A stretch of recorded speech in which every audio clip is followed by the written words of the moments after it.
এখানে বয়স্ক মানুষ কারা আছেন 50-এর উপরে? অনেক আছে। আছেন? হ্যাঁ, আমার সামনে আছেন। 71 সাল মনে আছে? বাড়িঘর ছেড়ে চলে যেতে হয়েছিল, মনে আছে? হ্যাঁ, কেন? যুদ্ধ হয়েছিল পাকিস্তানের সঙ্গে, আমাদেরকে যুদ্ধ করতে, আমরা যুদ্ধ করছিলাম পাকিস্তানের বিরুদ্ধে। আমরা অস্ত্র ধরছিলাম, পুরো দেশটা স্বাধীন করছি। এই স্বাধীনটা আমরা করেছি বন্ধু, এটা বন্ধ কেউ করে দিয়ে যায়নি আমাদের।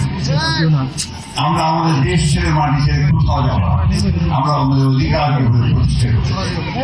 যারা আজকে আপনাদের গাড়ি পাল্লা নিয়ে আপনাদের সামনে আসতেছে ভোট চাওয়ার জন্য, ওরা কিন্তু সেদিন এই স্বাধীনতার বিরোধিতা পক্ষে ছিল না, বিপক্ষে ছিল।